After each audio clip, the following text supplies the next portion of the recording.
आदरणीय व्यासपीठ, व्यासपीठावरचे एक गुरु नाहीत माझे, दोन गुरु हयात आहेत. म्हणजे एक गुरु विजय जावंदिया आणि दुसरे गुरु रामचंद्र बाबू पाटील आणि तीन गुरु माझे हयात नाही. एक शरद जोशी, एक माधवराव खंडेराव मोरे आणि एक प्रल्हाद पाटील काय. आणि योग कसा असतो बघा, की आजच्या कार्यक्रमामध्ये दैवत म्हणून गोपीनाथ मुंडे साहेबांचा फोटो टाकलेला आहे. माझंही दैवत गोपीनाथ मुंडे साहेब. मला राजकारणामध्ये ज्यांनी मोठं केलं, तुम्ही टीव्हीवर बघितलं असेल, 15 वर्ष गोपीनाथ मुंडेची सावली म्हणून मी काम करत होतो. त्यांच्या घरच्यांना जी गोष्टी माहीत होत नव्हत्या त्या मला माहीत असायच्या. असं मी 15 वर्ष त्यांच्या सोबत राहिलेले. आणि आज मला या कार्यक्रमाचं अध्यक्षपद दिलं, त्याबद्दल मी संपूर्ण कराड कुटुंबियांचं मनापासून आभारी आहे की माझ्यासारख्या एका लहान कार्यकर्त्याला एवढी मोठी जबाबदारी दिली. मी दुसरा आभार एवढ्यासाठी मानणार आहे की एवढे मोठे विद्वान मंडळी असताना सुद्धा मला दादासाहेबांवर जे लेख संग्रहित करून एक स्मरणिका काढण्यात आलेली आहे, खरं तर मी त्या लायकीचा नाही, पण तरी मला संपादकाची जबाबदारी दिली, त्याबद्दल मी आभारी मानणार आहे. खरं तर व्यासपीठावर खूप मोठी मंडळी आहे. म्हणजे आता बोललेले शेतकरी संघटनेचे आत्ता म्हणजे खूप संघटना झाली, पण त्याच्यापैकी एक संघटना जी मोड राहिलेली ते संघटनेचे अध्यक्ष आहेत बाळे पाटील. बाळे म्हणजे कोण आहे कळतच नाही, ते पाटील आहेत. राजेंद्र ढोकळे आहेत त्यांच्या बाजूला. त्यांच्या बाजूला कोण आहे, माझा चष्मा दिसत नाही, केमराज आहे, बरोबर आहे. आणि सगळ्यात महत्वाची गोष्ट काय की व्यासपीठावर दोन रक्ताचे नाते मोठे. एक म्हणजे संपूर्ण महाराष्ट्रामध्ये शेतकरी आंदोलन, शेतकरी संघटना जी चालायची, अख्ख्या संघटनेमध्ये एका माणसाला आईची पदवी दिली जायची, ते म्हणजे कैलासवासी भास्करराव बोरावके. आणि त्या भास्करराव बोरावकेची चिरंजीव हेमंत बोरावके या व्यासपीठावर आहेत, याचा मला सगळ्यात मोठा आनंद आहे. ज्या माधवराव खंडेराव मोरेना मुलूक मैदानी तोफ बंद जायचं आणि माधवराव खंडेराव मोरे काही कारणानिमित्त ज्यावेळेस भाषण करायचं बंद केले, त्यावेळेस लोक म्हणायचे प्रति माधवराव खंडेराव मोरे पाशा पटेल. नानाच्या नावाशी माझं नाव जुळलं गेलं, हे माझ्या आयुष्यातलं सगळ्यात आनंदाचा क्षण आहे. आणि त्या नानाचं वारस विश्वास मोरे सुद्धा व्यासपीठावर आहे. ही परंपरा चालू ठेवावी लागणार आहे. इथं प्रल्हाद पाटील कराड साहेबांचे चिरंजीव विलासराव, डॉक्टर मनोहर, मुकुंदराव, बाळासाहेब, विश्वासराव, गणेशराव, मुली मेराका, वसंतीताई आणि बहीण जयंतीबाई, हे सगळं कुटुंब इथं आहे. हे फक्त एक एक कुटुंब म्हणायचं नाही. आता विजू भाऊ, आता आम्ही ज्या चळवळीमध्ये शिकलो, वाढलो, मोठे झालो, तत्वज्ञान शिकलो, त्या चळवळीत आता तुमच्या एवढा मोठा माणूस आता राहिलेला नाही. आम्ही उगाच म्हणजे कुठे यांचा आभार मानतो. हा माणूस स्पर्धेच्या माहिती आम्हाला करावा आहे. तर या माणसाने मला सोनवणे सर यांनी मला फोन केला, मग मी त्यांच्यावर बोलणं केलो. हा सगळा इथं मेळावा उपस्थित केलेला आहे. विजय भाऊ, तुम्ही मारवाडी, रामचंद्र बापू पाटील मराठा आहे, ढोकळे पाटील आहे, मी मुसलमान आहे, आणि प्रल्हाद पाटील कराड वंजारी, हे सगळे मिळून एक म्हणजे हात, पाय, डोळे, नाक, कान, हे सगळं मिळून एक शरीर कसं होतंय, तसं एक शरीर रूपी संघटना तुम्ही उभी केली. आज तुम्ही सगळ्या ज्येष्ठ त्या कुटुंबाचे आधारवड आहे. तुमच्या समोर हा सगळा कुटुंब दिसला पाहिजे, म्हणून तुम्ही यावं अशी आमची सगळ्याची अपेक्षा होती. काय बोलून याच्या प्रसंगी बोलताना मला काही टोमणे मारले. टोमणे कसे मारले ललित पाळे बोलता बोलता थोडं वाकडं बोललं. ते माझं शिष्य आहे. बघा इथं गुरु परंपरा किती मोठी आहे आणि शिष्य टोमणे हाणतो मला. बरोबर आहे. जरा सांगा की वर, जरा सांगा की वर, जरा सांगा की वर. अरे एवढं सोपं सांगून जर शेतीमालाला भाव मिळाला असता तर 6 लाख लोकांनी आत्महत्या केल्या नसत्या आणि 31 लोक छातीवर गोळ्या झेलल्या नसत्या. एवढं मोठं हे काम आहे. आणि तुमच्यातलं आहे. माझं काम काय? मला जे जे कळतं ते सुईनं दिल्ली चोरांच्या कानात सांगणं ही माझी भूमिका आहे. तुमचं ऐकायचं, समजायचं आणि जमेल कसं लोकांना सांगायचं हे माझं काम आहे बेटा. ललित ऐकलास का? आणि तुला जर वाटत असेल एवढं सोपं आहे तर राजा, जे शरद जोशीला जमलं नाही, जे माधवराव खंडराव मोरेला जमलं नाही, जे प्रल्हाद पाटील खऱ्याला जमलं नाही, जे विजय जावडेकरला जमलं नाही. हे भास्कर शांत बस. भास्कर शांत बस. माझं बोलणं झाल्याशिवाय तू तोंडातून शब्द काढायचे नाही. स्वामाने शांत बस. हे एवढं मोठं काम आहे. या कामाची मला कल्पना आहे का? होय, मला कल्पना आहे. तुम्हा सगळ्यांना आज मुद्दाम दादासाहेबांच्या वर्ष श्राद्धाच्या निमित्तानं आपण एकत्र जमलो. म्हणून मी तुम्हाला सांगतो, शेतमालाचे भाव कशा पद्धतीने काढले जातात याच्यासाठी वर्षातून 3दा केंद्र सरकारची बैठक होती. 2 बैठका, एक खरीपासाठी होती, एक रब्बीसाठी होती, एक ऊसासाठी होती. भारत सरकारच्या या 3 बैठकाला 20 वर्षापासून सातत्यानं दिल्लीत हजेरी लावणारा एकच कार्यकर्ता आहे ज्याचं नाव पाशा पटेल आहे. हे मला उभं मिळालेलं नाही. पण याच्यात कोणा इच्छित आहे? तपश्चर्या आहे, अभ्यास आहे, सातत्य आहे, प्रामाणिकपणा आहे, निष्ठा आहे. मनमोहन सिंग सरकारमध्ये मी कार्यकर्ता नव्हतो काँग्रेसचा. शरद पवार कृषी मंत्री आणि मनमोहन सिंग केंद्रीय पंतप्रधान, त्यांनी एक समिती स्थापन केली. त्या समितीचं नाव होतं committee to examine methodological issues in fixing minimum support prices. ही कमिटी ज्या दिवशी स्थापन झाली त्यावेळेस शरद जोशी सुद्धा शेतीचं अर्थशास्त्र ज्या माणसाकडून समजून घ्यायचे ते डॉक्टर अशोक गुलाटीचा मला फोन आला, पाशाजी दिल्ली में कमेटी बन गई है, इस कमेटी में आपको घुसना है. मी त्याला सांगितलं, मी त्यांच्या जातीचा नाही, धर्माचा नाही, पक्षाचा नाही, मला कसं घुसू देतील रे बाबा. त्यानं म्हणलं तू घुसू शकतोस रे. मग त्यांनी मला सांगितलं तू घुसू शकतोस रे. मग मी घुसायचं ठरवलं. मी गेलो दिल्लीला. आदरणीय शरद पवार साहेबांचं मी स्वागत केलं. ते म्हणजे कशाला आलास तू? म्हणून मी, अरे जोपर्यंत सूर्य आणि चंद्र राहणार आहे तोपर्यंत शेतकऱ्याच्या इतिहासामध्ये शेतकऱ्याचा उत्पादन खर्च काढण्याची पद्धत बदलण्यासाठी पहिल्यांदा एका समितीची स्थापना शरद पवार साहेबांनी केली. हे इतिहासामध्ये तुमचं नाव पण पुसणार एवढी समिती स्थापन केली. म्हणून मी तुमचं स्वागत करायला आलोय. शरद पवार गदगद झाले, गदगद. आणि तेवढ्यात माझा डाव साधून घेतला. मी काय डाव साधून घेतला? तुम्ही तू कशाला आलीस? मी म्हणलं तुम्ही इमानदारीने एवढी समिती चांगली करा. त्या समितीत न करणारेच लोक आहेत. करणाऱ्या देशात मी एकच आहे, पाशा पटेल. त्याच्यात घ्या म्हणून आले. ते व्हिडिओ तुला मी राज्य कृषी मूल्यांकनाचा अध्यक्ष आहे असं नाही झालो. लगेच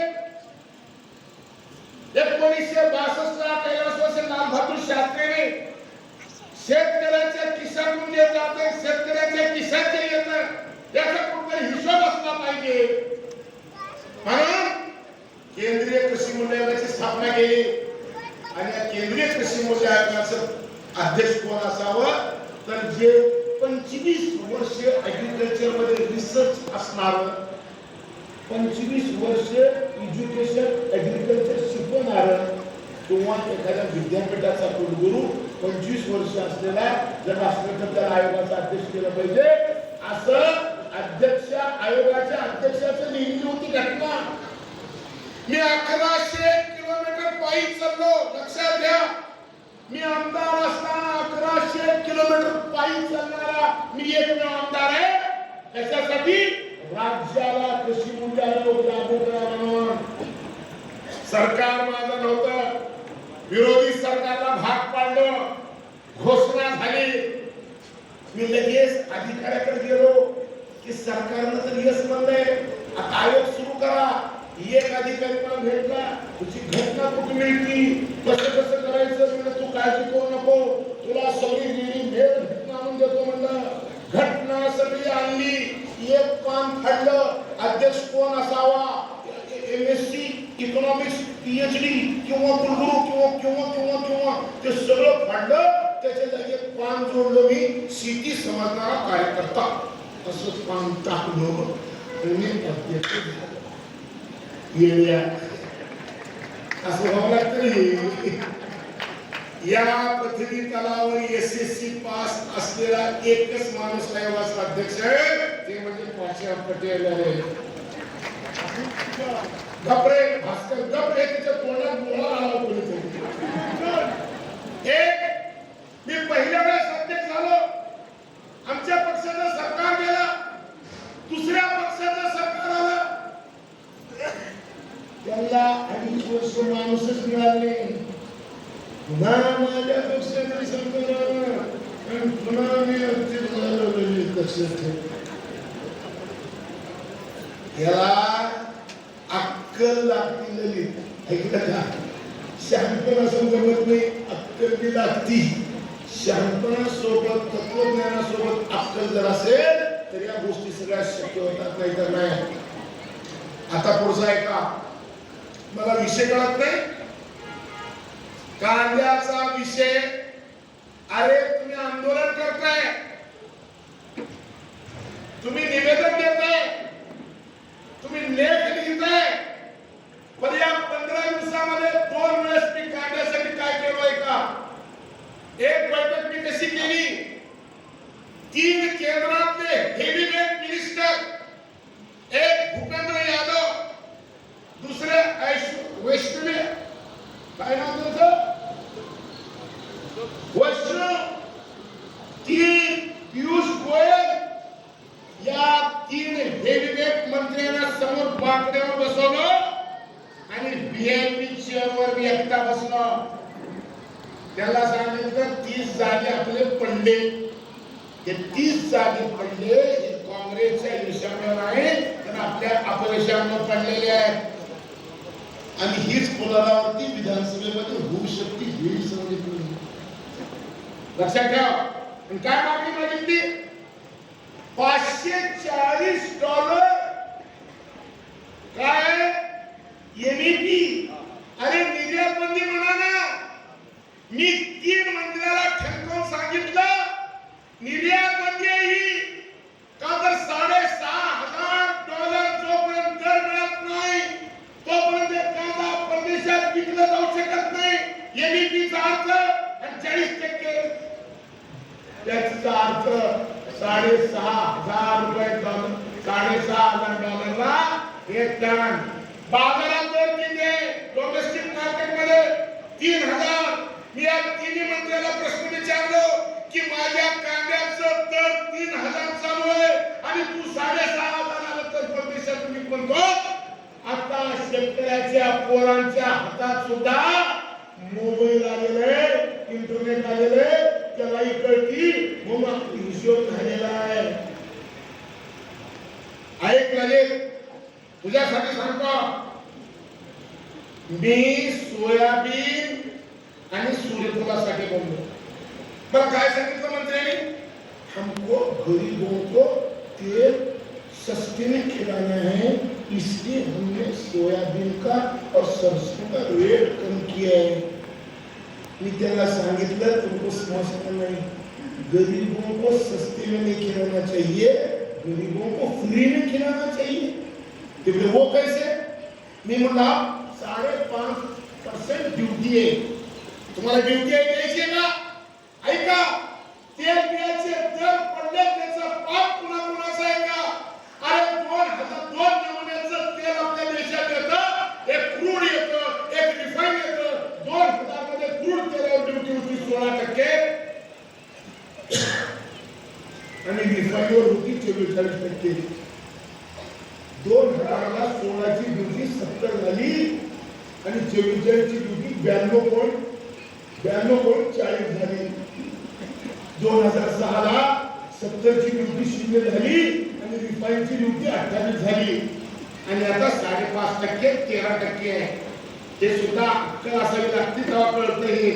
आणि मी नुसतं वाचत नाही तर मी चिंतन करून माझ्या आयुष्याचा अविभाज्य घटक आहे म्हणून ते लक्षात ठेवतो। मला कागदाची आणि पेनची प्रेझेंटेशन देताना मी या देशाच्या पंतप्रधानाला प्रेझेंटेशन दिलो, 1 तास हातात एक कागद आणि पेन न घेता, परंतु आकडेवारी केस एवढी सुद्धा चुकू दिली नाही म्हणून मला या खुर्चीवर बसवलेलं मी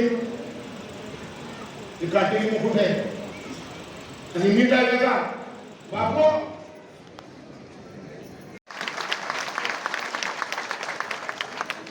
गरीबाला स्वस्त तेल, मी म्हणलं गरीबाला स्वस्त तेल नाही, गरीबाला फुकट तेल द्यायचंय। त्यांनी सांगितलं कसं शक्य आहे? मी सांगितलं की अरे अटलजीच्या काळामध्ये 92.40% ड्युटी होती, आता 35 करा, 35 ड्युटी केले तर काय होईल? अरे सगळे माझ्याकडं म्हणून अध्यक्ष मी सांगितलं 35% ड्युटी करा, काय होईल? 3 लाख कोटीचं खाद्यतेल इंडोनेशिया आणि मलेशियामध्ये माझ्या देशात येतं, 35% ड्युटी लावली गेली भाऊ तर 45,000 कोटी रुपये केंद्राच्या तिजोरीमध्ये जमा होते। त्याच्यापैकी 10,000 कोटी रुपयाचं तेल खरेदी करा आणि रेशनवर गरीबाला 2-2 किलो फुकट वाटा, गरीबाला फुकट तेल मिळेल। सरकारच्या तिजोरीत 35,000 कोटी रुपये येतील आणि शेतकऱ्याच्या सोयाबीनला 7,000 रुपये क्विंटलला भाव मिळेल। हे सोल्युशन सांगणार या देशात एकच कार्यकर्ता आहे ज्याचं नाव पाशा पटेल आहे। आणि आता पुन्हा सांगतो आहे 8 दिवसाच्या 40 पेजचं प्रेझेंटेशन माननीय नरेंद्र मोदी साहेबांना देतोय मी। तुला 10 वर्ष लागतील भेटायला। माझं प्रेझेंटेशन मी शरद जोशीची मशीद तयार झालं, विजय जावंदीयाच्या रामचंद्र बापूची आनंद करायचं। ऐकलास का? बाळात तर पोटात किती जन्म होता तर तेवढ्यात मी कर्तव्य बाळगणं होतं।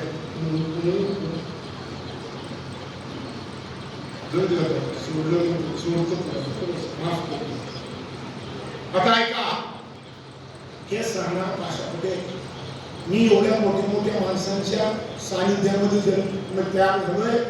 मला आठवतं 16 जानेवारी 1984 विजय भाऊ, 16 जानेवारी 1984 माझ्या गावचं नाव करमुळी। माझे गाव कर्नाटकाच्या बसव कल्याण तालुक्याच्या आणि लातूर जिल्ह्यातल्या निलंगा तालुक्यातल्या बॉर्डरवरचं, कर्नाटकातल्या आणि महाराष्ट्राच्या बॉर्डरवरचं शेवटचं गाव।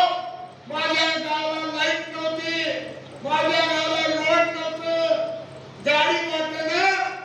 16 जानेवारी 2084 ला 2 महान नेते माझ्या गावात आले सकाळी 7 वाजता। एकाचं नाव शरद जोशी होतं आणि एकाचं प्रल्हाद पाटील कराड होतं।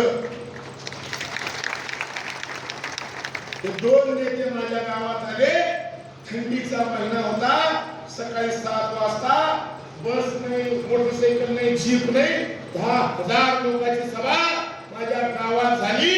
शरद जोशीने भाषण केलं, प्रल्हाद पाटलांनी कुरवाळलं, लेकराला कुरवाळल्यासारखं, आणि त्याला सांगितलं की तू जरी मुसलमानाचा असशील तरी तुझी प्रतिभा आणि भाषा तू आमच्या सर म्हणलं आणि आपल्या पोटच्या लेकराला जसं मांडीवर बसून देते बाप तसं आयुष्यामध्ये मला मांडीवर बसून देणारा एकच महात्मा मी माझ्या आयुष्यात बघितले त्याचं नाव प्रल्हाद पाटील कराड होतं.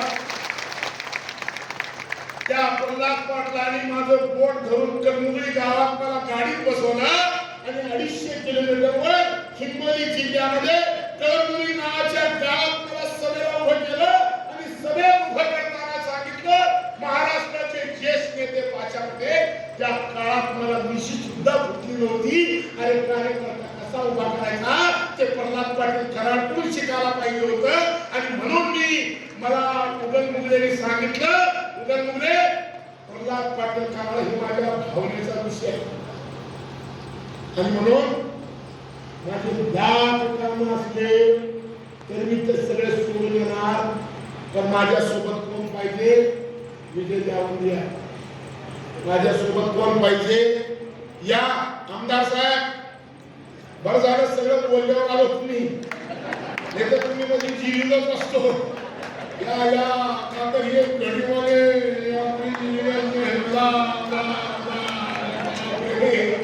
त्यांना उशिरा कोण आला त्याचा सत्कार करा त्यांच्या ड्रायव्हरचा सत्कार करा की माझं मूळ भाषण संपल्यानंतर हे नाही तर अजित दादाला म्हणले असते इकडे मुंबईत लय प्रेम करतो पण खाली ती तुमची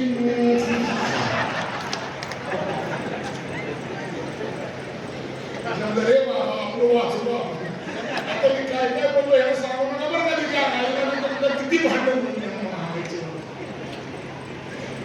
आणि म्हणून मी आज प्रल्हाद पाटील साहेबांच्या प्रथम वर्ष श्राद्धाच्या कार्यक्रमावर उपस्थित आलोय. काय दिसलं स्टेजवरच्या ना प्रल्हाद पाटील कराड? प्रल्हाद पाटील कराड काय कोण दिसले माहितीये का?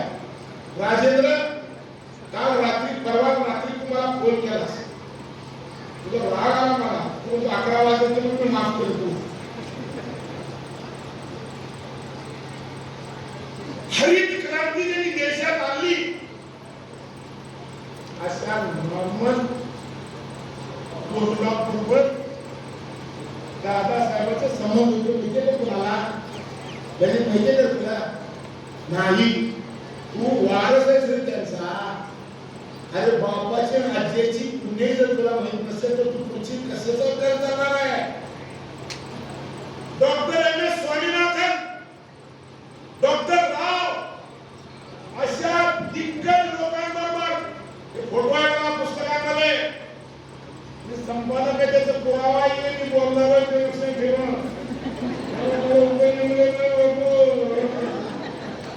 उगा अध्यक्ष करतात त्या कार्यक्रमाचे एवढे मोठे मोठे असतात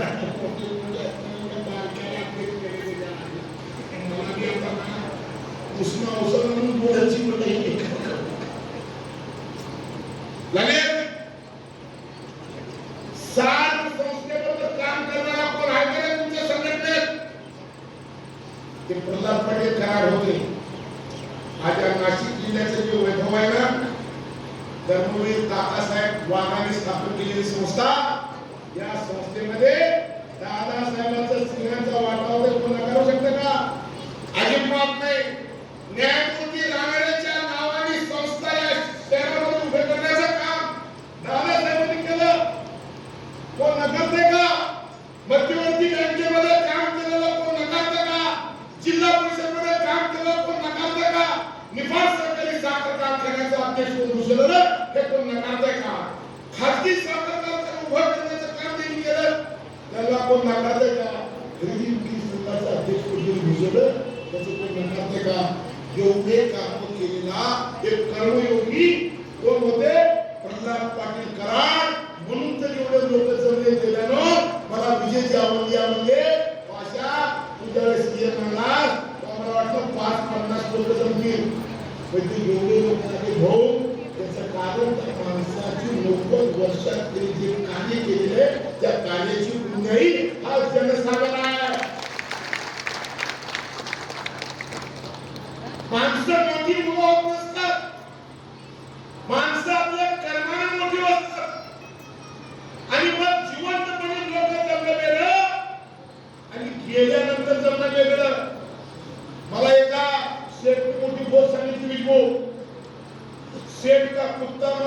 शहर जमा हुआ आणि शेख मला तो कुत्ता नहीं जमा हुआ. ये ऐकलं का, कळलं का तुम्ही? शेख का कुत्ता मर गया तो पूरा गांव जमा हो गया, शेख मर गया कुत्ता नहीं जमा हुआ.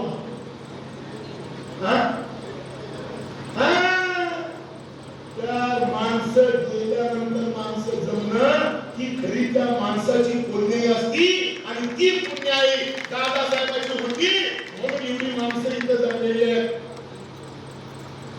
वेळ खूप झालाय. संयोजकांनी सांगितलं वेळेचं भान ठेवा. बोलण्याच्या बाबतीत मी पागल आहे. माझी एकदा सभा सुरू झाली रात्री 9 वाजता आणि संपली पहाटे 5 वाजता.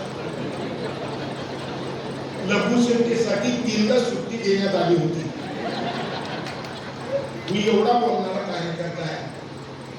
कारण माझे नेते सुद्धा असंच बोलायचे, माधवा कुटुंबामध्ये प्रल्हाद पटेल करा. मी त्यांचा वंशज आहे, रक्ताचा नाही विचाराचा, कर्माचा.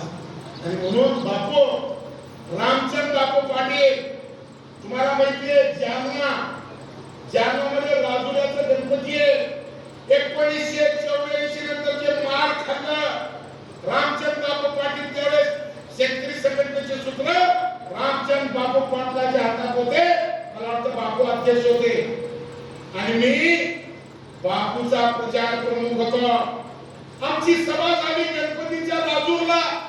सभा कशी व्हावी, बापू आले, मी प्रस्तावित केलं, बापू भाषण केले, बापू बसले, पुन्हा मी उठून बोललो, पुन्हा बापू बोलले, पुन्हा बापू बसले, पुन्हा मी उठलो, पुन्हा बापू बोलले. 12 तास सभा चालू होती, न जेवता 12 तास. खरं बापू, बापू माझी आमदार धर्मा पाटील नाही मी, तर बापूचे गुरु होते धर्मा पाटील. पंडित धर्मा पाटील नेता कसा असतो बघा. पंडित धर्मा पाटलाने रामचंद्र बापूला शिकवलं. कसं शिकवलं? बापूला बोटाला धरून यायचे मग आणि बापू हे कशाचं झाड आहे? बापू म्हणायचे मग चिंचेचं. पंडित धर्मा पाटील म्हणजे चिंचेचं नाही, हे बाबळीचं झाड आहे. मग 1 किलोमीटर पुन्हा फिरून यायचे आणि पुन्हा म्हणायचे बापू हे झाड कशाचं आहे? तर चिंचेच्या झाडाला बापू बाबळीचं झाड म्हणायचे. तर तेव्हा पंडित धर्मा पाटील म्हणायचे तू आपला कार्यकर्ता झाला. माझ्या गुरुची प्रॉब्लेम मला माहिती आहे. असं शिष्य गुरुची माहिती आहे, शिष्यानो तुमची माहिती आहे मला. त्याच्यामुळे दोन्ही बाब मी समजणार आहे. मी आता जास्त वेळ बोलत नाही. मी फक्त 3 गोष्टी ही चलत नाही आणि पुन्हा प्रॉब्लेम आहे. असली चलत नाही. मी आता 3 गोष्टी बोलतो आणि माझं भाषण संपवतो. काय 3 गोष्टी बोलू मी? 3 गोष्टी बोलतो. शेतीच्या समोरच्या समस्या. तुम्ही सगळे भगवान बाबाला मानणारी मंडळी आहे, तुम्ही सगळे कष्टकरी आहे, तुम्ही शेतात राबणारी मंडळी आहे. मला माहिती आहे तुम्ही बीड जिल्ह्याला लागून राहिलेला कार्यकर्ता आहे. मला सगळं माहिती असल्यामुळे मी तुम्हाला गोष्टी सांगतो. शेतीच्या समोरचे संकट काय? शेतीच्या समोरचे संकट अंटोनियो गुटेरेस युनायटेड नेशन ऑर्गनायझेशनचे जनरल सेक्रेटरी त्यांनी काय सांगितलं? नीट ऐका. अफसार बोलू नका. कोणतं तुमच्या माहिती हे तुमच्या माहितीचे बोलायला द्यायचे चष्मा. अरे ऐका रे बाबा. अरे मानव जातीवर संकट आलाय. 2 डोळे, 2 कान, 2 हात, 2 पाय. अंदाज है तुम्ही आता 2 डोळे, 2 कान, 2 हात आणि 2 पाय याचं पृथ्वीवरचं अस्तित्व नष्ट होण्याच्या दिशेने सुरुवात झालेली आहे. ऐकायचं असेल तर 3च ओळीत सांगतो. हे सांगितलं कोण? जगात ही सगळ्या देशाची संघटना आहे, युनायटेड नेशन ऑर्गनायझेशन. त्याचे महासचिव आहेत आणि 3 लोक उठलेलं. यांनी सांगितलं, काय सांगितलं यांनी सांगितलं, तापमान वाढीचं युग संपलेलं आहे, घोरपडीच्या युगाला सुरुवात झालेली आहे, आता ताकदीच्या उपाययोजनांची गरज आहे. 3 गोष्टी सांगितल्या आणि युनायटेड नेशन ऑर्गनायझेशनचे 18 गोल आहेत या वर्षाचे. त्या 18 गोल पैकी 3 गोल महत्वाचे दमदार आहेत. एक फूड सिक्युरिटी, दुसरं एन्व्हायरमेंट आणि तिसरं सस्टेनेबिलिटी. लक्षात घ्या, IPCC inter governmental panel on climate change नावाची संस्था 1988 पासून 198 देशाला घेऊन 1100 शास्त्रज्ञ सोबत घेऊन संशोधनाचं काम सुरू आहे. त्या लोकांचं म्हणणं असं आहे की 2050 ला सत्य बोलो सत्य है, आपलं सगळ्याचं नाम सत्य होणार आहे. 50 ला ज्यांचे केस पांढरे झाले त्यांचं काही चिंता करायचं कारण नाही, पण जिचे अजून केस काळे आहेत त्यांनी मागे समजून घेणं गरजेचं आहे. त्यांचं म्हणणं असं आहे की तापमान वाढीमुळं सगळं जगात घोटाळा होणार आहे. तापमान वाढ काय प्रकार आहे, कार्बनचं हवेतल्या प्रमाणाचं काय संबंध आहे, तर एक गोष्ट आहे का, 1750 ला जगामध्ये ग्लासगो नावाच्या शहरामध्ये पहिलं इंजिन फिरलं. त्या दिवशी हवेतल्या कार्बनचं प्रमाण 280 ppm होतं. कार्बनचं प्रमाण किती पाहिजे, 350 ppm. आता आहे किती, 422 ppm. आपलं अस्तित्व संपणार आहे. 450 ला 28 ppm वाढायचं नाही, 28 वर्षात होणार आहे. हे जर वाचवायचं असेल, शेती जर वाचवायची असेल तर तुम्हाला आता आपल्या झाडापैकी 20% झाडं लावणं गरजेचं आहे. जमलं तर वाचा, नाहीतर मरा. माझ्या बापाचं काही जाणार नाही. कोविड आपलं मरण कसं आहे का, आपल्या मरणाचं तुम्हाला नमुना सांगतो. कोविड 2 मध्ये रिपोर्ट ठाण्याचा एक नगरसेवक मिळाला. ते नगरसेवक 1000 कोटी रुपये जमा करतात, नंतर दिसलं की 500 रुपये जमा होते. त्यांच्या दिवशी गेलं, त्या दिवशी जीसीबीला खड्डा पडला आणि मदत जीसीबी घुमाला. ड्रायव्हर नाही, नाही, समर्थक नाही, उद्योगपती नाही, आमदार नाही, खासदार नाही, कुठलं सुद्धा आलं नाही. तर आपली मत कशी होणार माहिती का, आपल्याला पोहायला किंवा जाळायला माणसं सापडणार नाही. आपली अंत्यविधी कुत्रे करणार आहे, तर जर ते असतील तर ते बी राहणार नाही. ते एवढं भयानक खेळ आहे. आणि म्हणून तुम्हाला एका वेळी सांगतो, सावध व्हा आणि ते काम करा, त्याच्यावर काम करावं लागणार आहे.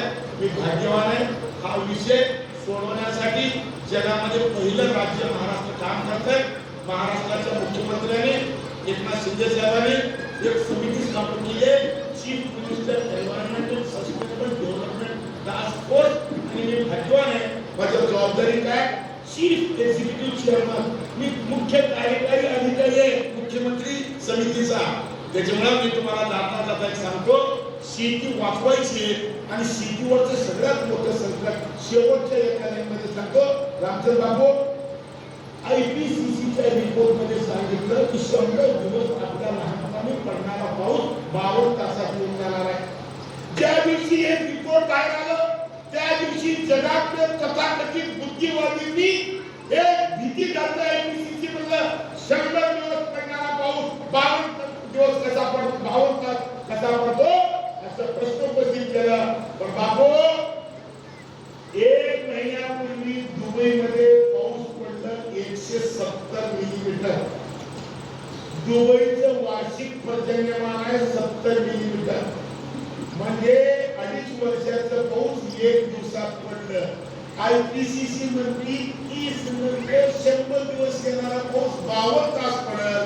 पण सध्या 23-24 ला 2.5 वर्षाचा पाऊस 1 दिवसात पडणं हे जग बुडायचं मोठं लक्षण आहे. आणि हे जग बुडायचं नसेल तर काय केलं पाहिजे हे शोधण्यासाठी जगात पहिली समिती स्थापन झाली. आणि त्या समितीचं मी योगायोगानं कार्यकारी अध्यक्ष. लगेच मला याच्यावर बसवलं नाही, मला कळते म्हणून बसवलं. ठीक आहे, जरा वयस्कर लोकांबरोबर बोलताना जरा समोरून बोलायला शिक. नाही तर तुझा बी कार्यकर्ता तुझी जी भांडवल ती भांडून घेऊ नको एवढी तुला माझी अपेक्षा आहे. आणि मग आज आपण सगळेजण दादासाहेबांच्या स्मृतीला उजाळा देण्यासाठी एकत्र आलो. हे ग्रंथ अप्रतिम झालेले आहे. जवळपास 54 लोकांची मनोगत या ग्रंथात आहे. उगामुळे 53 का 54 असं एक मी वाढवून सांगितलं तर घरा तर हे केलेलं बघावं. आता मी खरा संपादक आहे म्हणून 53 लोकांची मनोगत आहे. आणि ती मनोगत वाचल्यानंतर मन फुलून जातं. दादासाहेबांच्या कार्याचा वसा पुढे चालवा वाटतो. मी निफाडमधला नाही, पण आजच्या प्रसंगी मी सगळ्या निफाड नाशिक आणि दादासाहेबांवर प्रेम करायसाठी आलेली जी मंडळी त्या सगळ्यांना शेवट आव्हान करतो की दादासाहेबांचे हे स्मृती ग्रंथ वाचून या विचाराचा वारसा चालवण्यासाठी कोण या सभागृहात उपस्थित आहे का? असं कोण असेल तर कृपया त्यांनी हात वर करावा.